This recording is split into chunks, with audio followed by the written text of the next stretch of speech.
Welcome back, focused learners. All right, we're diving right into some pretty dark, very quiet halls today. Just imagine for a second. You're sitting on the grand, imposing panel of the mysterious Lost Souls Society. You're just sitting there, in the dust and the dead silence. And boom, a newly submitted, highly anticipated dossier is placed right in front of you. It's a fresh collection of evidence about a soul whose ultimate destiny literally hangs in the balance. We're going to examine this dossier together today to uncover exactly what happened and really understand the heavy burden of passing judgment. So, the central mystery we've got to unravel today is right here. Who, or I guess what, is the Squash Light? The source text we're analyzing is framed entirely as an official investigative report, and it's seeking a final ruling on a very specific, highly unusual subject. To grasp the absolute gravity of what we're looking at, we really need to understand how this case was presented to the powers that be in the first place. I just love how this quote immediately sets this hushed, incredibly formal tone. These are the exact words of the investigator, an acolyte who's submitting their findings. This explainer we're doing today is basically an unpackaging of that final report, one submitted to definitively determine a soul's final destination. The acolyte totally knows that presenting this case to the society requires, the absolute utmost reverence and care. Okay, let's dive into this. Our investigative report today covers 5 key areas. First, the Lost Souls Society. Then, identifying our subject. Third, a hamlet by the bog. Fourth, Wat the Scoundrel. And finally, the stakes of judgment. All right, kicking things off with part 1, the Lost Souls Society and a humble submission. Let's look at the investigator for a second. This is definitely not casual gossip. This is an official submission that took literally years of apprenticeship, combined with serious time as a dedicated acolyte, just to compile. It is their crowning achievement, carrying the massive weight of determining a soul's final destination. And the author actually includes some wild caveats in their intro.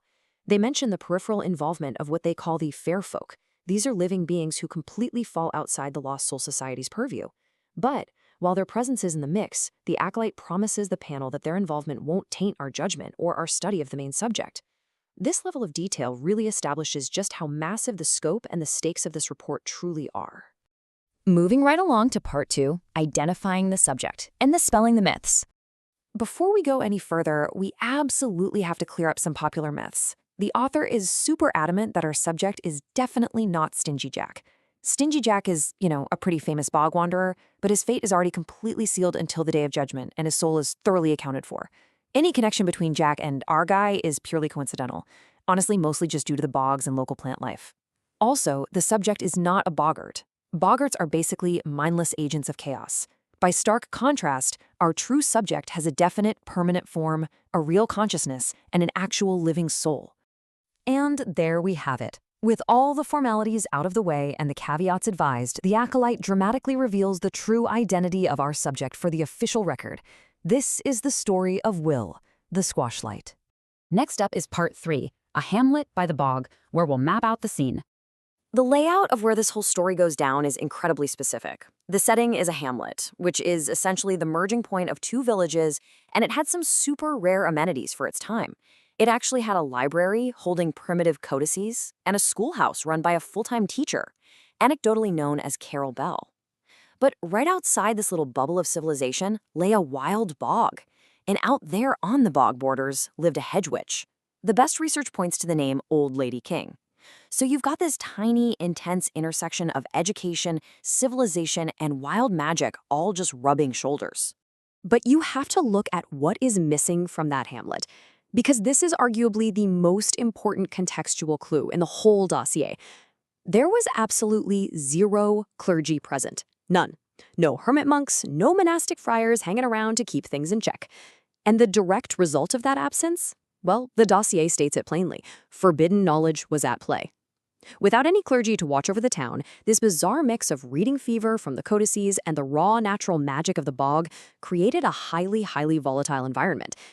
Which brings us to part 4, Wat Waghalter the Scoundrel, diving into the subject's profile. Now, what's really fascinating here is the definitive clearing up of his name. Despite what people might think, his name was definitely not Jack.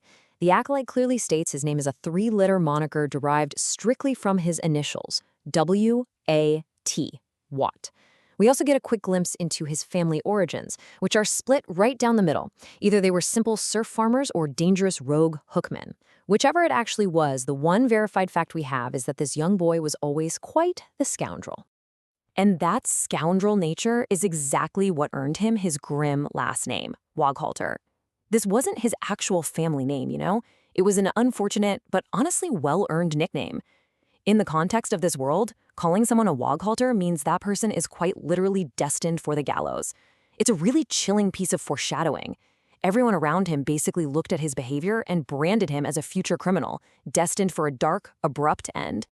Finally, we reach part 5, the stakes of judgment and a final plea. Think about that for just a second. His name, Waghalter, straight up implies being hanged at the gallows. But the acolyte submitting this report makes a huge point to emphasize that despite being branded as a future criminal, his actual fate, becoming Will the Squashlight, is considered to be considerably more tragic than the gallows. No way around it. That is heavy. So, the crucial takeaway here is this final plea from the acolyte, hoping to avoid unnecessary smearing of the people in the hamlet, or just relying on plain old gossip. The investigator switches tactics. They ask the Lost Souls Society to simply look at the events themselves. The souls discussed have a tale to be told, and the evidence of this tale absolutely must suffice as the grounds for all judgment. Which brings us to the end of our explainer today. And it leaves us, acting as the panel of the Lost Souls Society, with a really profound challenge. Based on his origins in a hamlet completely steeped in forbidden knowledge, his undeniable scoundrel nature, and a fate that's literally worse than the gallows, what fate does Waghalter truly deserve? I really want you to ponder that ultimate judgment. Thank you so much for joining me to unpack this wild dossier, and keep those minds focused and curious until next time.